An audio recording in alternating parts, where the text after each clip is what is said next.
Hi, my name is Mary Kay Parkinson, and this month the question I'm going to answer is why is Annie Axford's work important for highly sensitive people?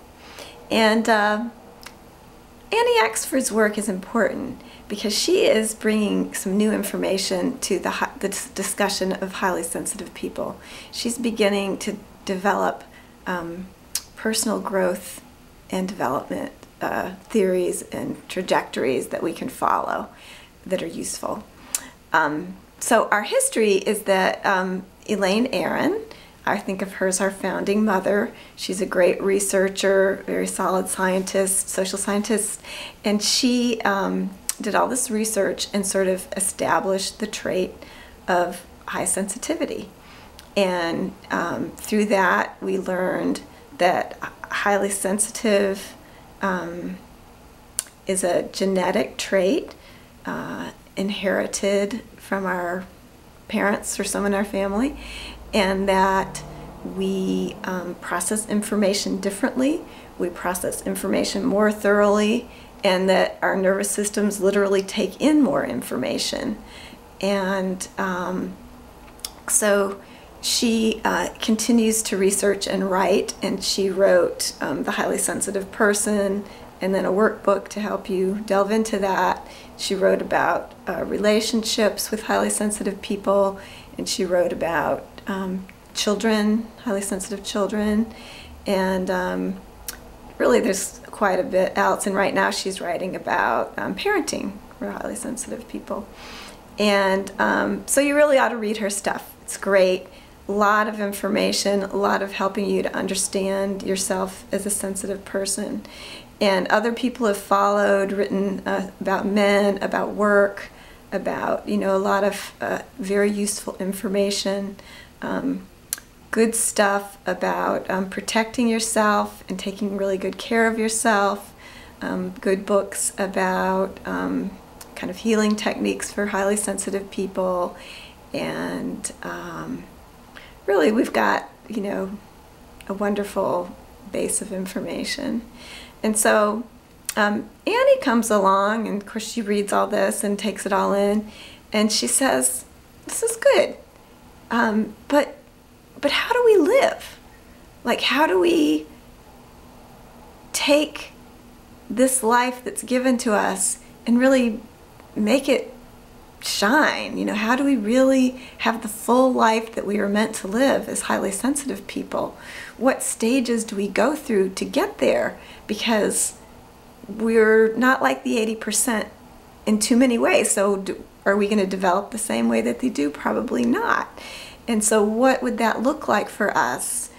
How do we really live the full life that we were meant to as highly sensitive people? And she answers that with at least two that I'm aware of, two really great theories. And one I call the highly sensitive stages of development. And she begins with that some people are struggling, and they come in and they're kind of feel like a victim. They're like a seed floating in all the energy, and they feel battened about by it, and feel a victim to all that, and then they need education about their sensitivity and information. And then as they really understand who they are, different than other people, then they find a place to plant themselves in soil that is rich and fertile, that they can really root in, and they begin to nourish themselves, and that's the survivor stage. And as they nourish themselves, then very naturally a plant begins to grow, and that's the thriving. We begin to thrive, and the thriver continues to nourish themselves, and they also start to express themselves, and they grow, and then as that continues, then they grow into a full plant and develop fruit, and that's when they become a leader. And so that's sort of just a brief summary of that theory. Her other theory she calls the highly sensitive hierarchy of needs, and that's based on Maslow's hierarchy of needs, which I don't know if you've seen Maslow before, but he has this triangle, and he says that people develop the bottom of the triangle, they come in and they get their physiological needs met. And then they go up the pyramid working on higher and higher levels of development until they get to self-actualization. Or at least that's what it started out. I think now he's added transcendence, or someone in his school.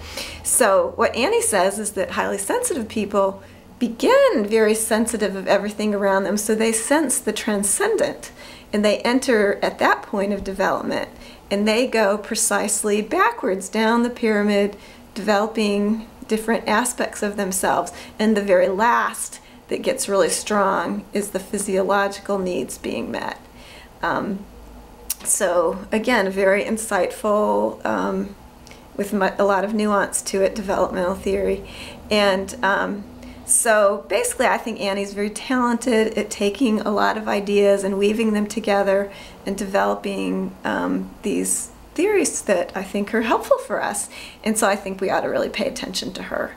And I'm including the links to two kind of full-length videos where she talks about these theories, at least introduces them. And I hope you really enjoy them.